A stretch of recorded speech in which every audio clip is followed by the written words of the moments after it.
Welcome to the sunny shores of Cape Cod. It's another beautiful night for baseball, and the Bourne Braves are back in action.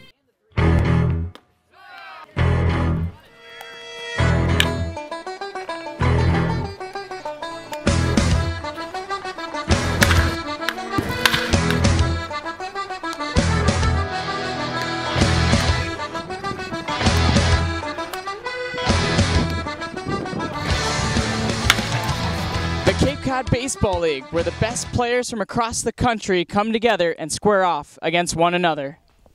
Well, tonight was a night to forget here in Dorn Park as the Bourne Braves fall to the Brewster Whitecaps 7-2, only getting 6 hits and only 2 runs. This is the rest of the Tomahawk Talk crew: Liam Sullivan, Kerry Crowley, Chris Jones, and myself as Troy Lynch. You already knew that. But I mean, tonight it was a pretty solid game for the Braves until the 5th inning. Kerry, what happened? In the 5th inning, Alex Robles just lost his command a little bit. Robles looked excellent through the first 4 innings, didn't give up a hit until the 4th, and that was even a fluke hit in itself. But in the 5th inning, he was working on the inside corner. A few pitches got away from him, hit batters number 3 and 4 for the game, and then when runners got on base, Robles had to come in with the fastball, and the Whitecaps just took advantage of it. And I don't think that Alex Robles is going to be too upset with this start because there were so many positives to take away for his first 2 innings, but sometimes that can happen. And for the Braves, they couldn't get out of that jam. Cody Sedlock came on, and when you inherit runners, it gets very difficult. And so the Braves pitching staff didn't come together in the 5th inning like they would have hoped, but we'll see if they can respond tomorrow with a strong outing. Yeah, Sedlock was definitely put in a tough situation after Alex Robles was pulled, but right after Sedlock was Ryan Kiefaber. Not too bad, right? Yeah, we gave up a run in the first inning, came in, but 3 innings of work. He really held him down the last 2, couple zeros on the scoreboard. That's exactly what you want, trailing by 5, but looked like he was locating the changeup well, was able to get some quick outs there, so I think he did a nice job of a little bit of a mop-up role, try and keep the team in the game. Unfortunately, the offense never brought it any closer. Liam, do you have any comments on the rest of the bullpen? Yeah, I mean, I think Cody Sedlock looked really good tonight. I mean, he did give up a couple runs. Obviously, a lot of them were inherited by Robles, or from Robles, excuse me. But I just talked to hitting coach Joe Lincoln, and then afterwards, Coach Jordan Tabachman. And Tabachman said that he has a ton of faith in Sedlock, said he has some of the best stuff that he's ever seen. And the reason that they keep going to Sedlock in those situations is because they have a lot of faith in him. And that tonight is not something that kind of defines Sedlock as a pitcher out of this Braves bullpen. So expect to see him in the future. Yeah, it was been a tough outing so far for Cody Sedlock, but I mean, some of the best stuff we've ever seen from him. That's one of the important takeaways. Do you have any other takeaways, and what should the Braves do going into next game? I mean, this is one of those that you just wipe the memory.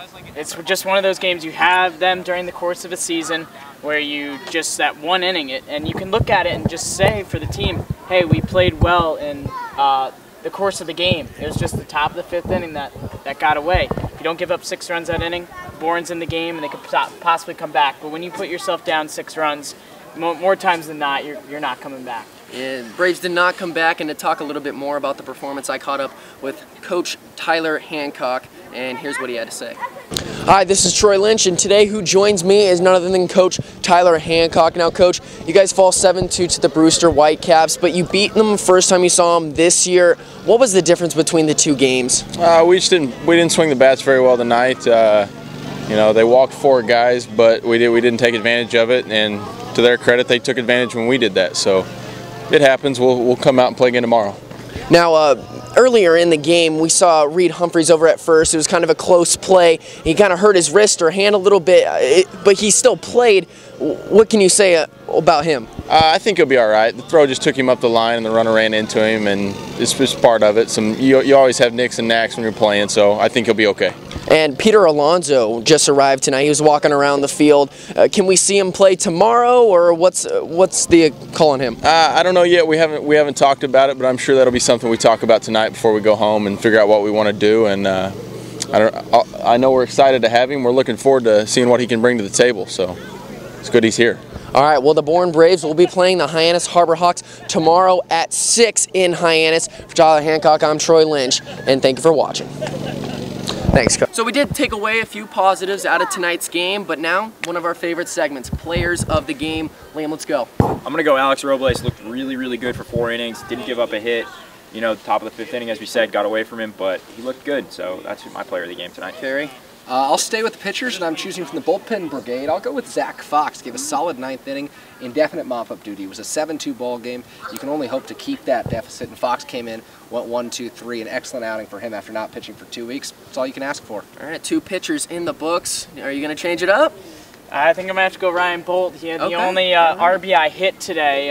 Max McDowell is a close second. He had 3 solid at-bats, was on 3 times today, but I think Ryan Bolt deserves the shout-out today. Now, Troy, before you pick, there's an obvious choice, and we'll see if you take it. All right. Well, I mean, Bolt did get on 3 times, but I'm going to have to go with Mississippi State. Jacob Robson. Nope. Wow. Okay. Well, he had a double, then eventually scored on the single coming from Ryan Bolt, and I just like what I've seen from him throughout this whole season. Ever since he's come to the Braves, he's really put a stamp, and he's done well out of the leadoff spot. Do you have any comments, Kerry? Corey Julks extends his on-base streak to 10 Wow. games tonight.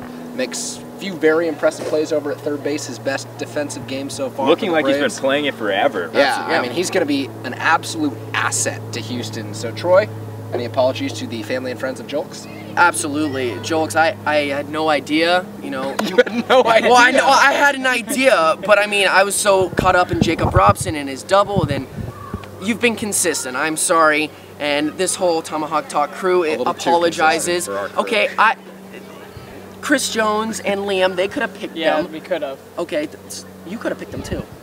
Zach Fox? All right, Zach Fox. All right, well, make sure you catch Julks, Zach Fox, and the rest of the players of the game tomorrow in Hyannis when the Bourne Braves take on the Harbor Hawks. That's going to be at 6, and then you're going to catch episode 16 of Tomahawk Talk. For the rest of the Tomahawk Talk crew, I'm Troy Lynch, and follow the Bourne Braves on Twitter and Facebook, and make sure you catch Better Know the Braves with Josh Rogers. Anything else you want to plug here? I'm trying to fit everything in. Orleans we'll does a catch pretty you good next post-game time. show. We'll catch YG's you been next doing time. some good work. It's the catch for the final out of the ball game. Ball game over. Bravos win. Fastball off the outside corner, gets away from the catcher Logan Ice. Here comes Garcillo. He scores the winning run. The Braves take it 4-3 on a wild pitch.